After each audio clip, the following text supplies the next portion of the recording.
it's not something that Womena can present to VC investors. So I think because of that, it doesn't really make sense to have you continue on in the program as is.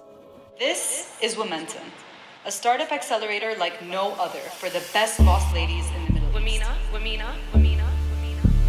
Womena. Did you hear that? Startups, boss ladies, Middle East. Womena.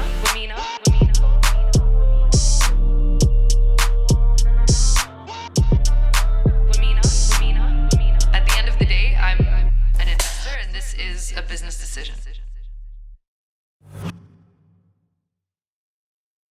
The remote period is really important for us to be able to see if the companies can execute. You can have a great product, you can have a great market, but if you can't execute, you will not succeed. So it was really clear to us which of these companies are great at execution.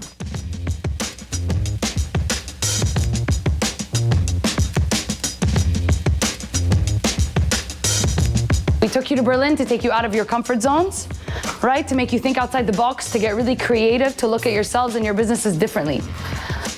So we're now bringing you to Dubai because all of a sudden Dubai became this oasis of opportunity in the Middle East.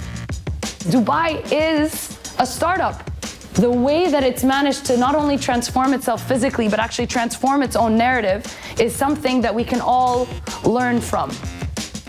Dubai is great. I think there's a lot of, there's a very nice entrepreneurial spirit here and everyone's working, so it's a good vibe. It's so hot. أصعب حاجة فعلا فكرة إنك موجود في الحر ماشي وبعدين بتطلع في تكييف وبعدين تنزل ترجع فاتبسطلنا يعني الوضع صعب قوي. It's just very hot. The humidity is horrible. The humidity is horrible. MakerBrain really impressed us all. Over the summer, they got a lot of traction. They got a lot of response, especially from schools in New Zealand, randomly.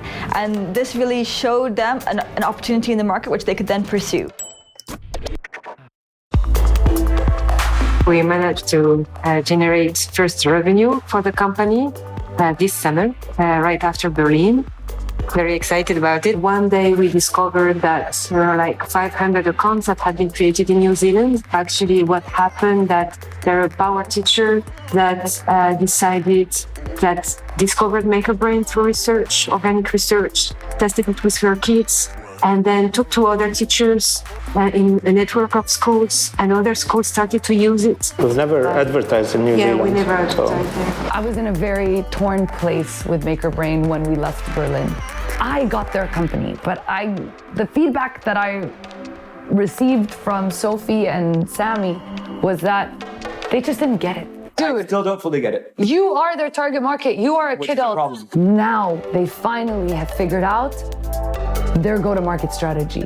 They've now figured out who their first consumers are going to be, how they're going to distribute their product, and now they're going to start creating the kind of traction that I'm going to need to see as an investor.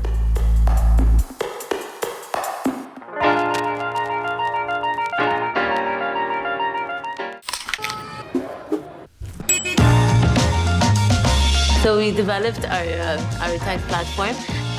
Essentially, it's a CRM and an ERP.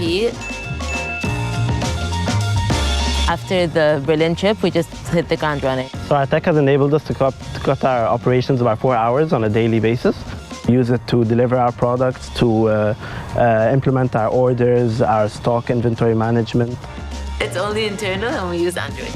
So this one is for the sales reps. They have a product catalog of all our orders and is able to add the quantity that the customer wants. These prices they get updated in real time. So if there are any market changes, if anything's out of stock, we have the purchasing here who updates it through the online platform so that he gets alerts straight away if there's any price changes. Since Berlin, we've acquired 40 vendors, so we were able to surpass the revenue milestones significantly. I don't know how they did it. They did it. They were able to pull off-the-shelf solutions, unify those in one, streamline their operations, and exponentially grow their revenues. They're killing it.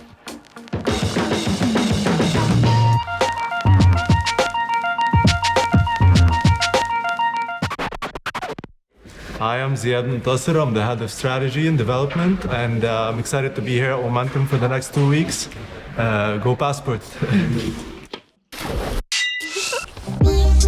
I ended up removing any key player who was with me in Berlin and it's not coming with me to Dubai. And it took me a while to realize that I was looking for a certain personality, even traits or energy and ambition that I wasn't necessarily seeing it. I'm glad I learned something earlier in a stage of a startup where it's super hard. Someone that you really care about, that you really like, and you just want to prioritize the business and the future of the business and the passion that you had for it from day one. Throughout my life, I've been a leader in so many different aspects, but it's so different in a startup.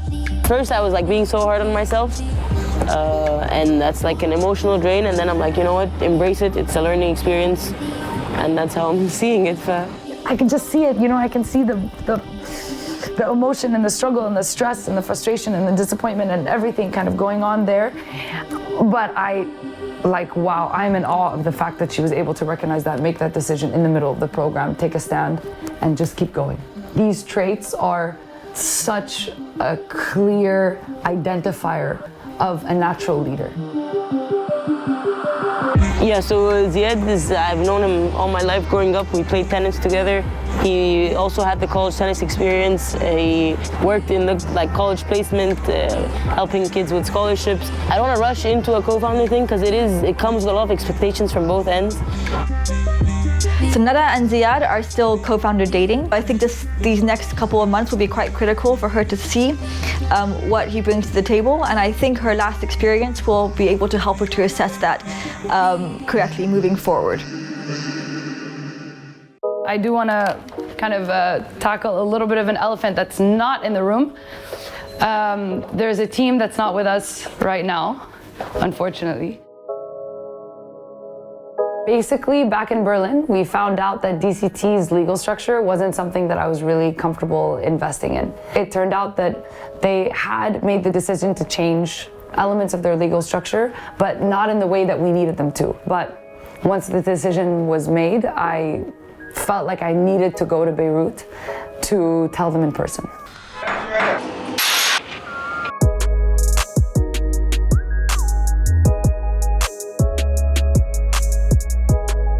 Sit however you're comfortable.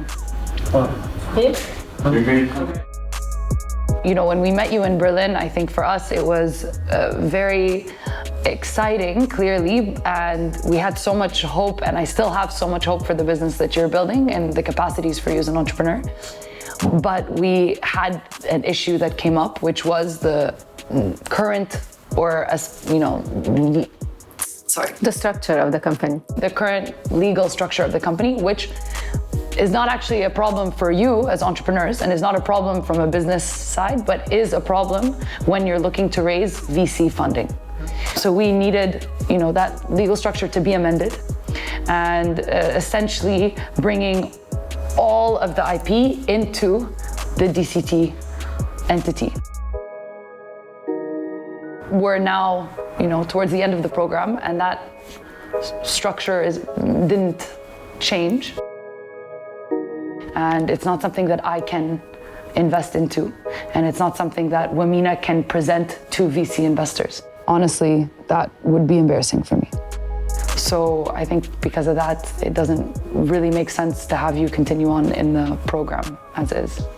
Let's go. I come from a background where عائلة إنه عادة ما كتير مرتاحين هيك واشتغلنا كلنا بالبيت اشتغلنا وأنا اشتغلت هي بس هيك كلمة صغيرة قلتيها إنه you would feel embarrassed إنه نروح نحن وتقدمينا على الانفسترز. هيدي كانت شوي تقيلة على عن جد شغلنا ونحن وين واصلين وكيف هيدا. As an investor, and you can relate as a young female investor in the Middle East, having built a reputation is so important to me. We understand your reputation, we understand your decision, and we respect that. And that's normal. But to say to somebody, I'm embarrassed to present you in front of other investors is a very, very heavy and insulting word. I completely understand, and I So you could, okay, thank you. I apologize Personally, for it. I've sold every single piece of land actually I owned to put it in this company. Not to hear anybody, I don't care whom he is, to tell me that they're embarrassed in presenting me as a potential investment because I've built something pretty damn complex in terms of structure and so on. So it was that word only that was truly And you should be too much. so proud of what you've built. That's not the point. No, but this pride in what you've built is why, again, it's not about it being DCT. It's about, I understand as I discussed, it's the first 3 questions, and within the first 3 questions that any investor is going to ask you, ask about the ownership structure and the legal structure of the business. And that's fine. And if I ever present any company where the legal structure is not fit for them to invest, they're going to think that in 4 months, my team hasn't done anything. Okay, that's fine. Because kind of expected, but that's okay. Yeah. Cool. Good. It was emotional because I have built, a relationship with them, and I am very affectionate towards Michelle, who I think puts her passion and her heart into this business. Joe, who seems like he makes everything a joke, actually takes this business very seriously. I hope to see them grow. I hope they get more traction, and knowing that I was part of their journey a little bit is pretty cool. When you're investing, you can't invest with your heart all the time. Even though I am looking at the founders that I want to back and I want to keep working with, you do have to look at de-risking yourself as much as possible. Sometimes that really is as simple as, does this legal structure allow the company to continue to scale the way that I need it to?